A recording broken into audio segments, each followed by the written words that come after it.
Écoutez, je suis Robert Sagna, secrétaire général du Rassemblement pour le socialisme et la démocratie RSD. Et j'ai été invité par mon ami et frère, militant du parti Cheikh Tidiane, ancien député Cheikh Tidiane Ndiaye, à venir participer à une activité politique organisée ici, c'est-à-dire un carnaval, disons, comment ils appellent ça déjà? Une caravane, oui, autour de la ville de Mboro, pour remercier les militants qui ont voté en faveur de notre candidat à la présidence de la République, en l'occurrence le président Macky Sall, qui a largement gagné ici à Mboro. Et Cheikh Tidiane Ndiaye, mon militant, a tenu à ce qu'on puisse remercier ces militants. Donc cette caravane organisée aujourd'hui s'est très bien déroulée. Il m'a invité à y prendre part, bien entendu, avec plaisir. Un certain nombre de membres du bureau politique de mon parti m'ont accompagné. Il y a notamment la responsable des femmes, Mouské Bassane. Il y a notamment le professeur Amadou Sadio. Il y a le député derrière vous, Léopold Koli. Et le responsable des jeunes, M. Sadio. Et puis bien sûr, Doro Diagne, qui est aussi le porte-parole du parti, qui m'ont donc accompagné pour assister à cette manifestation. Oui, nous sommes à côté du président Macky Sall, dans le cadre de la coalition Benno Bokk Yakaar. Le RSD est donc membre de cette coalition, et à ce titre, au même titre que les autres alliés, nous avons pris part à la campagne, nous avons pris part aux élections, et il était important que nos militants, comme d'autres sympathisants qui ont participé à cette victoire, puissent être remerciés. Et voilà en gros l'essentiel de ce que je peux vous dire sur cette question. Je ne sais pas ce qui va se passer. Pour l'instant, nous sommes nous dans Benno Bokk Yakaar. Si cette coalition s'organise pour aller aux prochaines échéances ensemble, pourquoi pas? Mais l'avenir nous le dira. Mais nous sommes toujours en activité, nous ne sommes pas statiques. L'activité politique du parti RSD est permanente. Selon les circonstances, selon les événements, le parti se manifeste, le parti est présent. Par conséquent, il n'y a rien de nouveau pour nous. C'est le cycle naturel des événements politiques qui dicte nos organisations, nos comportements et nos propres décisions. Oui, je pense que c'est de leur droit, ils sont libres de le faire. Nous n'en sommes pas encore là, nous. Eh bien, c'est l'avenir qui nous dira, mais encore, on a le temps, on a encore 5 ans devant nous. On est trop fort. Quand on a 43%, c'est pas une débâcle. C'est pas une débâcle. Écoutez, le jeune Sonko, effectivement, a remporté les élections à Ziguinchor, disons dans la région de Ziguinchor d'une manière générale. Et ce candidat a fait un bon score, pas seulement à Ziguinchor, mais sur le plan national et international. Si vous regardez les résultats qu'il a eus, on peut dire qu'effectivement c'est un grand succès pour celui qui arrive pour la première fois. Et il faut accepter cette victoire, c'est la démocratie. Beaucoup de comment dirais-je, d'électeurs ont choisi ce candidat. C'est pas seulement à Ziguinchor, encore une fois, c'est aussi dans d'autres... à Dakar. Et regardez, les voix que Sonko a eues en dehors de Ziguinchor sont beaucoup plus importantes que celles qu'il a eues à Ziguinchor même. Donc ce n'était pas seulement un vote local, même si celui-là est tout à fait compréhensible, un vote affectif, il est de là-bas, il est jeune, c'est du nouveau. Généralement, les gens aiment bien tout ce qui est nouveau. Et c'est peut-être ça qui explique sa victoire. Mais aussi, il faut noter les divergences au sein même du parti au pouvoir, l'APR en l'occurrence. eh bien, ces cadres et ces responsables locaux, je dois le regretter, ont certainement une part de responsabilité à cause de leur division qui a favorisé, je pense, le candidat Ousmane Sonko. C'était malheureux, c'était une déclaration malheureuse. Mais M. Lo m'a appelé au téléphone longuement pour s'expliquer sur cette déclaration. Mais je dois reconnaître, ça a eu un effet qui n'était pas positif. Un effet qui n'était pas positif, ça veut dire un effet négatif pour notre candidat. En tout cas, les Casamassiens se sont sentis offusqués, c'est bien le mot. Et il ne faut pas nier que ça a certainement eu une répercussion dans le comportement électoral d'un certain nombre d'électeurs. Ça, c'est vrai. Mais ce n'est pas la seule explication. Bien sûr, dans le cadre des activités que je mène pour la gestion de la paix en Casamance, le groupe de réflexion pour la paix que j'anime s'est rendu effectivement 2 fois. Pendant la campagne électorale, c'était le 18 février.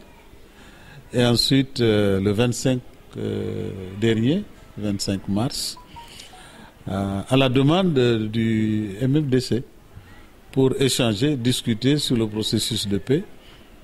Je n'entrerai pas dans les détails des décisions qui ont été prises. Soyez un peu patients, d'ici quelques temps. Certainement, on aura beaucoup plus de détails à vous donner sur ces 2 rencontres. Je dois simplement vous dire que ce sont des rencontres très très importantes et qui me laissent penser que nous avons fait là de grands pas vers la paix en Casamance. Je dois vous dire que je suis très optimiste. Oui, c'est précisément ça. Il y a des avancées significatives. Ces 2 rencontres importantes nous ont bien montré que véritablement aujourd'hui, on peut dire qu'on a fait un grand pas en avant. Et les détails vous seront donnés ultérieurement. C'est un dossier qui avance. Le président Macky Sall suit très bien cette affaire, s'engage contrairement à ce que certains pensent. Les factions étaient impliquées sauf Salif Sadio. Mais toutes les autres factions étaient là à cette réunion. Je dis encore, ils nous ont conviés à aller en Guinée-Bissau dans un des coins qu'ils ont choisi pour pouvoir échanger, discuter. Mais parce qu'il n'a pas jugé nécessaire d'être présent. Nous, on était invités à venir les écouter. On a constaté qu'ils n'étaient pas là. Mais ce qu'il faut constater, c'est quand même, c'est pour la première fois qu'on voit tout le MFDC réuni.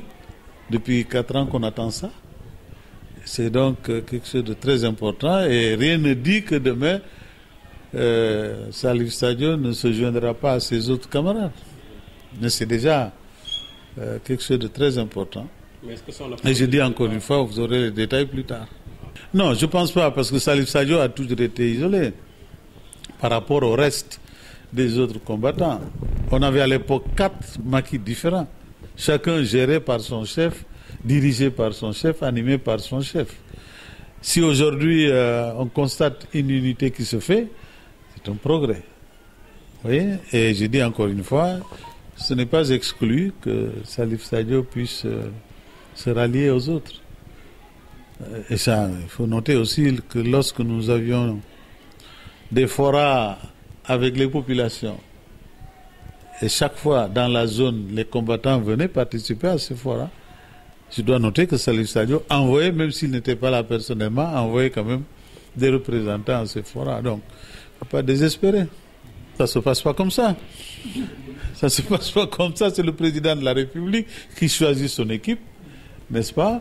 Et de manière tout à fait libre et indépendante, les partis alliés, notamment de Benno Bokk Yakaar, ne tiennent pas de réunion pour former un gouvernement. Macky est seul à former son gouvernement. Nous attendons d'ici quelques jours de savoir comment il va être constitué. Ça, c'est lui qui décide. Hein?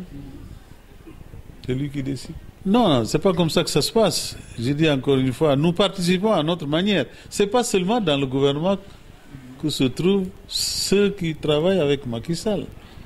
Il y a des postes extérieurs au gouvernement. Le gouvernement, c'est une vingtaine, une trentaine de personnes. Mais les collaborateurs de Macky, c'est tout à fait large. Hein? Donc les militants du RSD sont dans cette équipe globale, dans d'autres postes qui ne sont pas nécessairement des postes gouvernementaux. Par exemple, la responsable nationale des femmes du RSD, qui est à ma droite, Mouskeba Sané, est conseiller spécial du président de la République, n'est-ce pas? Nous avons également d'autres personnes du RSD qui sont chargées de mission. Bref, d'autres qui sont présidents du conseil d'administration, n'est-ce pas? Ou présidents du conseil de surveillance, ou qui sont directeurs de société. Voilà, donc l'éventail est large. Il n'y a pas que le gouvernement, il y a aussi d'autres activités au sein d'autres institutions où tout le monde participe. Oui, le congrès dernier a décidé effectivement de ne garder que le RSD et avant c'était RSD TDS, Taku Defarat Sénégal. C'était un peu provocateur à l'époque, quand nous étions candidats avec le président Ouad. Bon, je crois que les choses évoluent et ce terme Defarat Sénégal a disparu et nous avons conservé Rassemblement pour le socialisme et la démocratie. Je crois que c'est un phénomène extrêmement grave. Ce n'est pas seulement en Casamance, c'est sur le plan national. On a commencé par tout couper au Sénégal oriental, on a tout coupé au Sine Saloum, on est en train de tout couper en Casamance. Pour un pays soudano-sahélien comme le Sénégal, imaginez, un pays qui a 3 ou 4 mois de pluie, avec une végétation relativement pauvre. Il est donc important que toute cette faune, comme toute cette flore, soit sauvegardée. Mais l'agression sur la flore sénégalaise, c'est quelque chose d'incroyable. Et c'est la raison pour laquelle le président Macky Sall a pris les mesures que vous connaissez, en impliquant non seulement toutes les forces de sécurité, en dehors des forces civiles comme les eaux et forêts, mais en impliquant également tout ce qui peut participer à cette lutte contre la déforestation. Le phénomène est grave. L'ancien ministre de l'Environnement disait que tous les ans, c'est au moins 5 ou 6 ans d'efforts sur le plan reboisement qui sont détruits. Si on continue à couper les arbres centenaires, parfois tricentenaires, il ne restera bientôt plus rien, d'autant que l'effort de reboisement n'a pas la dimension, la taille, n'est-ce pas, de tout ce saccage qui se fait au niveau de notre forêt en Casamance. C'est vraiment un problème. Il n'y a pas que Bofa, n'est-ce pas? C'est dans toute la région où ce phénomène est observé. Il est donc important qu'on prenne conscience et qu'on continue de lutter sévèrement contre cette déforestation. C'est vraiment un fléau. Voilà. Oui, effectivement, il y a eu cet incident du 6 janvier dernier. Et bon, je l'appelle incident, mais ce sont les conséquences justement de cette attraction pour la forêt, la destruction de la forêt qui a entraîné ce drame que nous avons regretté et que nous continuons encore de déplorer. Il faut donc prendre les mesures pour éviter que ça ne se renouvelle. Oui. C'est un problème de la destruction de la forêt chinoise au Sénégal. C'est vraiment un fléau. Non, pour le moment, écarté, non, parce qu'il n'y a pas encore de réunion pour définir comment définir la stratégie pour les prochaines élections locales. Donc, c'est tout à fait normal que des ambitions partout puissent se manifester. Et vous savez, ici, à Mboro, l'importance et le rôle que Cheikh Tidiane joue.